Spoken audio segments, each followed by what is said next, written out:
I didn't shoot a paranormal intro because we were sitting just like chilling, and then all of a sudden the paranormal ghost tour happened, and so I was like, oh shoot, I didn't shoot an intro. So this is the next morning. We're just sitting here chilling. After we've like sat down and actually like my battery charger didn't charge last night. We'll do a recap of our feelings about the ghost tour and about what is the company called? Twisted Paranormal. Normally you don't get the tour by them. It's usually just like someone from the house or Michelle. Yep.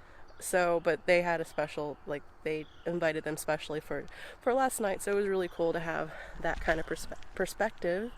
So yeah, so in a few minutes, or after the battery charges, we will sit down and just do some of our scary stories. Woo! So you guys can help us learn too. I mean, we love doing what we do. Oh, yeah. I know the question was asked earlier how long we've been doing it. We started in July of 2011, just kind of like what we're doing here. You know, we wanted to get more information on what's going on out there. You know, we watch the shows and you see. What do they do? Basically what this is a static electricity device. It's going to pick up if any static gets close to it within a 3 to 5 foot range. Oh, okay. These take this out of the picture. This can pick up off of just electricity or any signals, things like that. This is basically picking up off of static, which is what. Thank you. There it goes again. There you go. Thank you.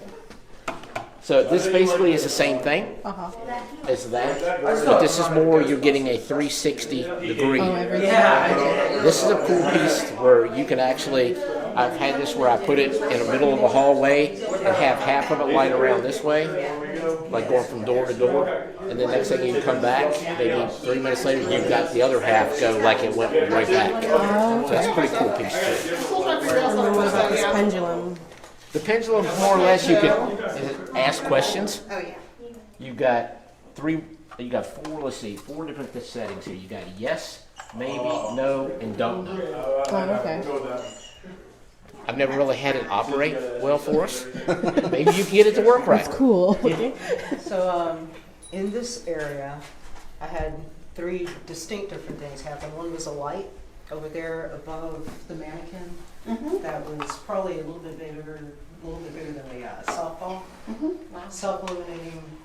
It went upwards, but it was bright, but it didn't hurt to look at. It was weird. Wow. Another one was we had the SLS that Michelle has. It was on record, unfortunately, but we were down. Hello. Going off already? Yes. Must like hearing your stories. Oh, Yeah, keep going. we've missed you. Keep going. Miss being here too. Yes. So there's significance to go from turning green, or is it just direction? It's just playing with it. Yeah. No, okay. See, you're showing off on Close you. around it. Yes. Yeah. Okay. When you want me to turn the light off, And let so me the know. SLS wasn't recording, but what is? I'll go over here. So the SLS, I got a figure of like a heart on the wall. That was, it was almost like elongated, and it went up and through the ceiling. Wow. And I talked to one of the docent's sons, told him that I had an experience with the SLS. This was about a week afterwards, and he actually told me what he experienced, which was the same thing with the SLS on a different day. I didn't know about it. And the third thing was actually stroking on the back of the head. That's happened quite a few times, seated down here. And, you know, you don't really notice it at first, and then, you know, it keeps happening. It's like, are you playing with my hair? And then it'll stop. I like you then. Yeah. So I wanted to do a kind of brief summary of the paranormal tour. So like I think I mentioned in the intro, it's not normal for her to actually have a paranormal team to be leading the tours, but she invited them out for last night. And it was actually really super cool. They, you know, I forgot what they're called again. But they were super, super awesome people. You know, me, I'm not that like knowledgeable about like paranormal. Like I believe in ghosts, but I try not to like, you know, delve right into it, but like this hotel, I mean this plantation is supposedly filled with spirits or ghosts or the paranormal, however you want to phrase it. And so it was really cool to kind of get involved in it. The tour is $25, and normally it's given by like one of the like either Michelle or someone else. So you get to kind of see, like sometimes you can see they had like instruments that kind of like can feel the energy.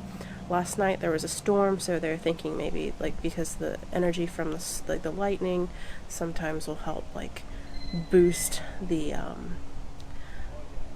ghost's energy, and then they're more apt to talk to you. And it was kind of freaky. Like we were in the basement and they had like this stereo system that can channel like the energy into it to like speak, like the ghost can speak through it.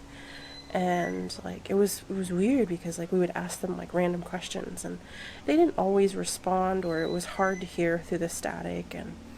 And like, but I forgot what, like I think they asked it like a question, oh, like what is your favorite color? And it really did sound like twice it said yellow. And it was like really freaky. And then like at no point in the tour that I ever felt like really freaked out until we went to the overseer's house. So the overseer was the caretaker's house. I guess the actual overseer's house is no longer standing, but the overseer, I think the story is that after the Civil War, after the slaves were freed, he still stayed part of the land, he still stayed here, but he kind of felt like he had no life, and so he killed himself a little bit, I think a few years after the Civil War had ended, and with a switchblade to the throat. So, I mean, I think, people that commit suicide are not happy, obviously, but to kill yourself by that violent means, you really have some self-loathing in you. And that was the only place, where I felt really super uncomfortable.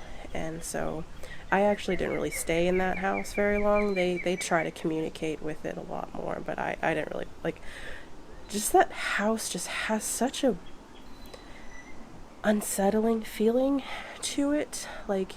Even though there's probably more spirits in the main house, it felt really super creepy in that house. And it's funny, I asked them, I was like, well, do ghosts have their bedtimes and stuff like that? Because we were in the kitchen, the summer kitchen, and I was like, well, I figure if they were slaves or kitchen help, they probably like to go to bed early, and because they had to be awake. And they're like, yeah, actually, sometimes people have this perception that ghosts are just only out at night, but sometimes ghosts kind of keep their normal schedule as when they're alive.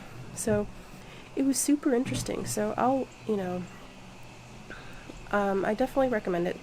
They are actually going to do a Halloween thing here if, COVID abates and we can go back to life to normal. So I think they're doing a Friday, Saturday thing for Halloween. So that ghost company will be back. It's the vacuum cleaner, housekeeping. So if if everything kind of life resumes back to normal, you might want to check it out if you're in Virginia, or if you want to come out.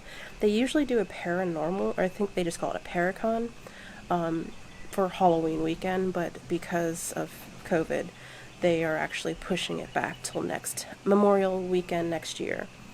And so normally, yes, they have one in the fall, but this year they pushed it back. But the Halloween party, if everything resumes normally, will still be held this year. So I would check it out, or in even a normal paranormal tour. I mean, she showed us pictures of, apparently there's a kid named Jacob, a little girl named Rose, there's a lady in white, that was actually in our room. Apparently one of the other guys said that he was working on the planters in the front, and they looked up and she's just staring at them. She didn't do anything, she just was staring, and they got a picture of her staring at them. And apparently there's been other people that have gotten pictures of her, and just there's been so many other cool stories about this place for the paranormal. So if you really love that kind of stuff, this is a really excellent like, ooh, there was a bee or a buzz, something buzzed. This is a really cool place just to have a nice relaxing weekend, enjoy really good food, and just, I mean, enjoy the views of the Rappahannock. Like, that's what I'm on the balcony. We're probably just gonna check out soon, and I've just been enjoying the view. So yeah, so definitely check it out. Definitely check out their Facebook page. They post a lot on their Facebook page regarding like any tours or special events. So definitely check out Belle Grove's Plantation's Facebook page, and I will also have the link. I guess the paranormal team, I'm forgetting the name right now. They have an Amazon Prime show. I think they have a YouTube channel. They're really cool people. Really, it was a nice little weekend with them too. So yeah, so like and subscribe, share this video, and I'll see you for the next video. Take care, bye.